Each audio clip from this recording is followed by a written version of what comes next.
Welcome to Behind the Line, where we pull back the curtain on the challenges facing first responders and frontline workers. The work you do is unique, and so are the stresses that go with it.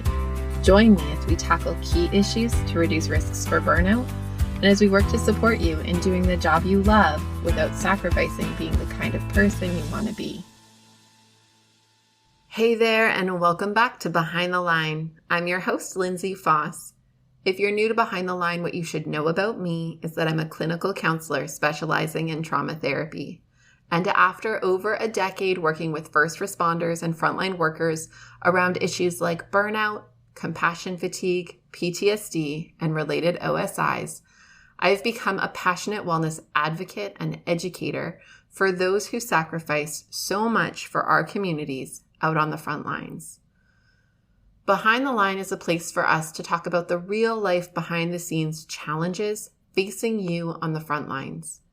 I created this podcast with the hope of bringing easy access to skills for wellness, allowing you to find greater sustainability both on the job and off. All right, my little scientists, have you been out there experimenting? I sure hope so.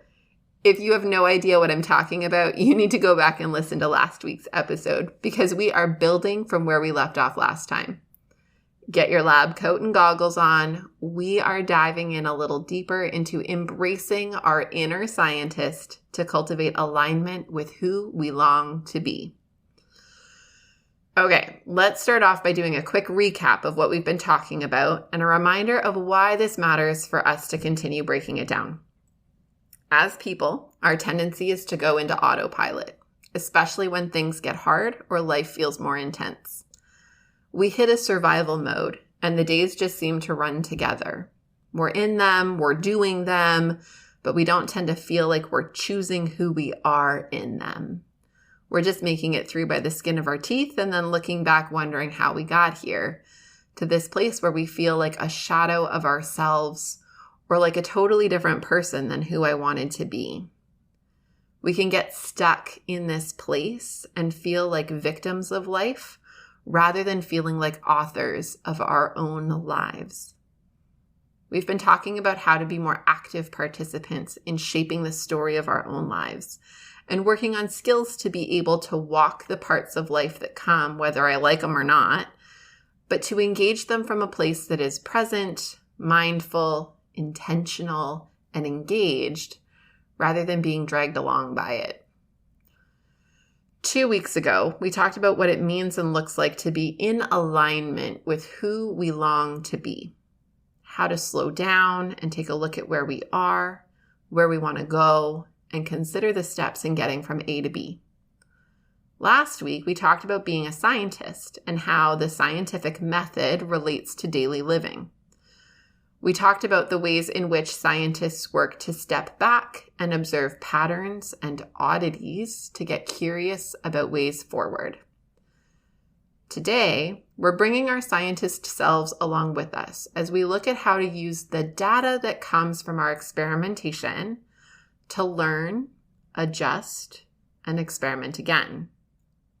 And the value this has in helping us grow and expand our sense of connection to ourselves, which then allows us to be more aligned and bringing a better version of ourselves to the world, whether that's to our work, to our partner, to our kids, to our friendships. We're a better version of ourselves when we are fully living into the people we long to be. And that gift is one we pass along wherever we go. If you have been feeling lost, disconnected, consumed by distractions, numb, listless, irritable, anxious, agitated, helpless, rudderless, these are feelings characteristic of survival mode. They are what emerge when we have tried to be too much to too many people for too long without leaving room for ourselves. We've talked about this idea before of being like a bank account.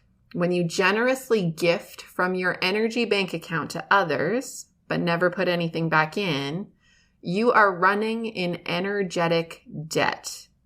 quickly. And there is no end to the demand on your bank account to give generously and often. Sometimes we feel like we are giving it.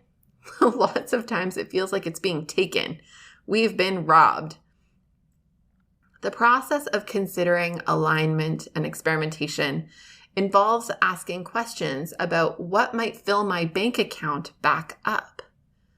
What feeds my spirit? What brings energy? What replenishes? Or, at minimum, what limits the rate at which I get depleted?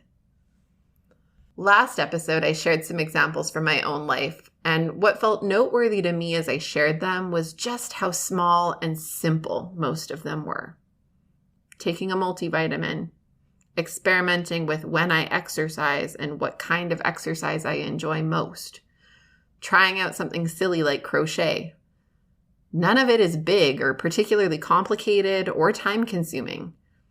It's really just slowing down enough and leaving my curiosity on that makes the difference. And honestly, what we're really talking about here is learning. The process of learning happens when we try something out, take information from that experience, and adapt that into what comes next. We learn whether we're conscious of it or not. Our brains are constantly taking in information, recognizing patterns, and adapting expectations to those patterns. For example, if I come home and I'm greeted by grumpy, snarky kids and a grumpy husband and a messy house over and over, my brain over time learns to expect this and probably creates an adjusted mood of being grumpy myself. If you are a brain and behavior psychology geek like me, you'll know that this is basic conditioning and the model for how we learn pretty much everything. Harnessing the power of learning gives us conscious level control over the factors and allows us to shape the outcomes. Let me say that again because this is really key. Harnessing the power of learning gives us conscious level control over the factors and allows us to shape the outcomes. Let me give you an example. Last spring, 2021, there was a break from many of the COVID restrictions and kids were allowed to start sports again. While my kids are young, we have a very active family and I have a husband with a bad case of FOMO who signs our kids up for absolutely everything under the sun. So there was this day where I remember looking at my calendar and 1 week it went from nothing, literally no commitments at all other than work, to the next week being completely covered in multicolored boxes with reminders going off every 10 minutes about someone needing to be taken somewhere for something. T-ball, baseball, soccer, dance, play dates, field trips, BMX, archery, baseball again. It was a lot. I literally had a momentary panic attack when I saw it all in front of me. My relationship to that level of busy is to want to run away, hide with a book under the blankets, and make someone else do it. But there was no one else to do it, so we went. But you know what happened? I noticed that it wasn't so bad, and I got curious about that. I got curious about what happened for me during these times that made it not as bad as I expected, and honestly kind of nice and relaxing. Here's what I discovered that I didn't predict for. Yes, the getting to and fro was harried, and I didn't love that part. But once I got settled and got the kids settled into whatever the activity was, I got to sit in my lawn chair in the sunshine and fresh air while both kids were happily entertained with minimal intervention needed from me beyond having granola bars in my pocket. And if I chose to, I could bring a book and read during warm-ups or when my kid was riding the bench. I could visit with other parents if I felt like it, or be antisocial and sit further away if I needed some quiet time. I could feel the breeze in my hair, the sun on my face, and the rootedness of being forced outdoors when I might normally tend toward being in my home. Being open to slowing down and being curious gifted me with some learning. Turns out I like being outside. I benefit from it more than I tend to believe. And being forced to be out there more is good for me. Being with my kids, but not having to be the entertainer of my kids is awesome and feels like more of a break than what I might otherwise give it credit for. Being busy on paper doesn't necessarily have to feel like busy when I'm in it. And having an e-reader in my purse and a lawn chair that lives in my car is the best idea ever. This experience gifted me with the ability to look at a full calendar, and rather than being quickly overwhelmed and having a panic attack about being overcommitted, I can look at it and think, oh, that will feel nice, or that will be a great break to catch up on that book, without feeling bad that I'm removing that time for myself from my kids, because they're equally entertained and happy to be doing what they're doing and are just delighted that I'm there to cheer them on.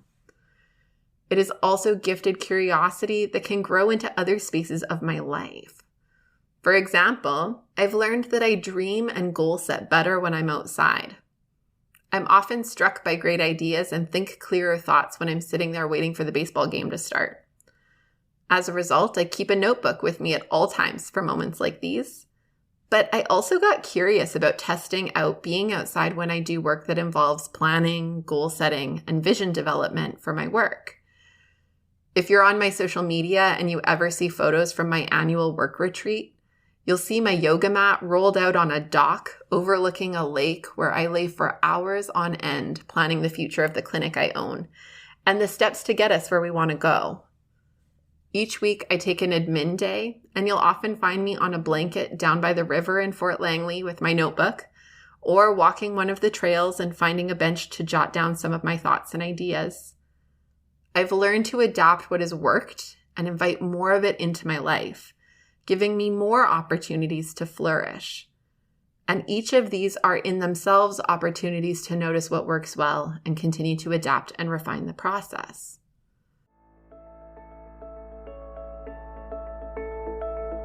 Hey guys, I want to tell you about some exciting news. I am in the process of revamping the Beating the Breaking Point Resilience Training Program. We are adding some amazing bonuses to the course, and I'm really looking forward to releasing the new and improved version of the program in the new year. Now, I know the new year is still a ways away, so why am I telling you about this now? Well, because we are going to run one last promo for the course, and I want you to have the chance to get in on this. From October 18th to 27th, you can get the current Beating the Breaking Point Resilience Training Program and Survival Guide for $100 off the regular price. When you register, you will get instant access to the current program, and those who register during this promotion, as well as all of our previous students, will get first access to the new version as soon as it releases, including a ton of sweet bonus tools and access to community and support. Because of the value we're adding to this program, we won't be offering any future reduced rate promotions. So this is it. If you have thought about jumping in, I hope you will choose this time to invest in you. Links for more information and the link to register will be in the show notes. Now, back to the episode.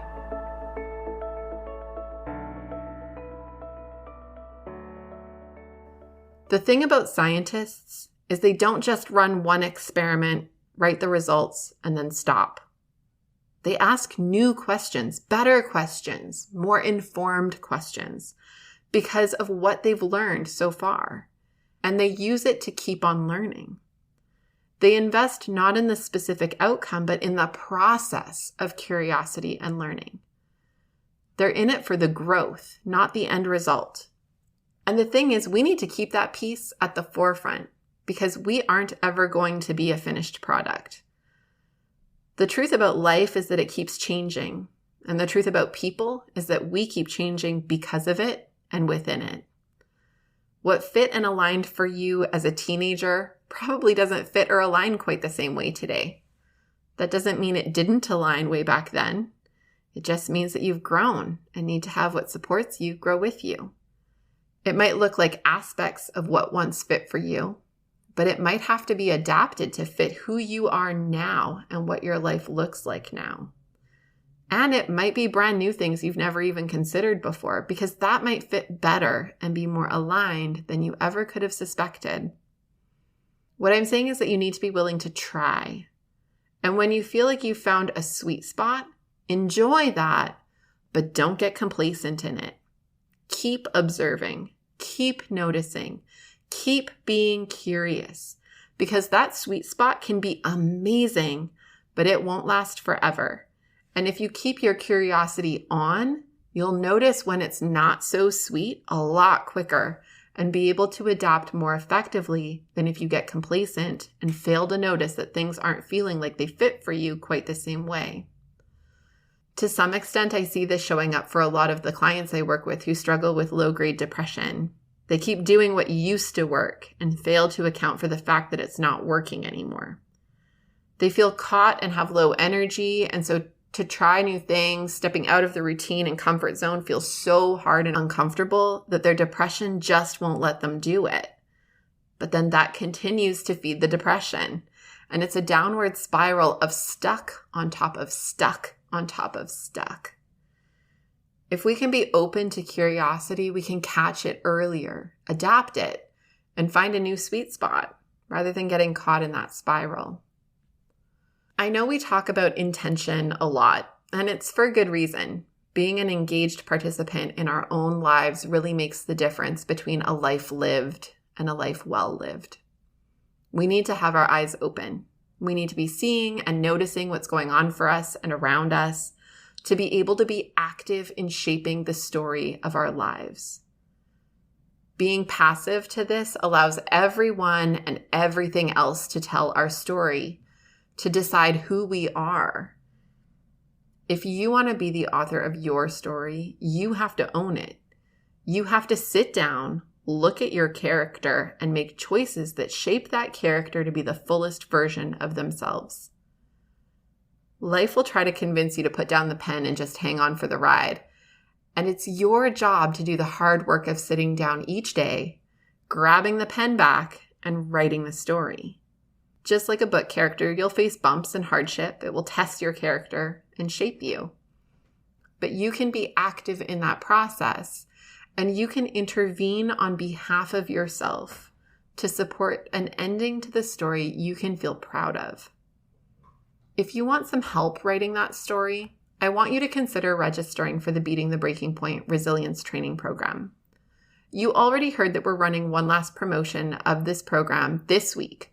But what you may not know is that those who register will now get access to the new bonuses we have planned to release in the new year, along with instant access to the core course.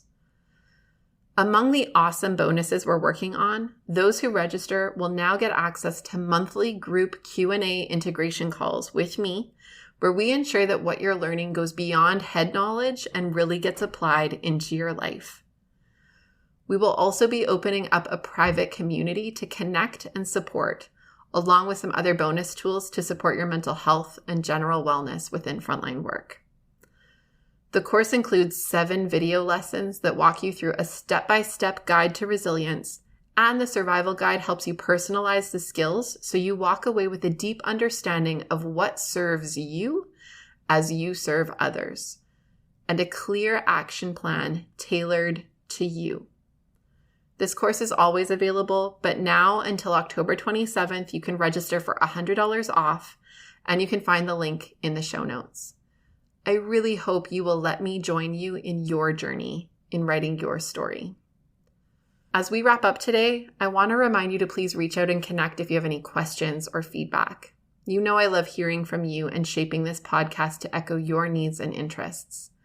I love hearing about what you're working on and how you're using what we talk about on the show. You can find me on Facebook and Instagram at Lindsay Faas, where you can follow me or tag me, or you can email me at support@thrive-life.ca. To those who love this podcast and share about it to those you know, I just want to say a really big thank you. I so value you helping us in making a difference for other frontline helpers who risk so much to serve our communities. Know that we can be found online on our website, on most major podcast platforms, as well as on YouTube. We make all of our resources available to you because the work you do matters. But more than that, you matter. And we want to make sure you have what you need to keep up the good work at work, as well as in your real life outside of the work. So use it and share it. And until next time, stay safe.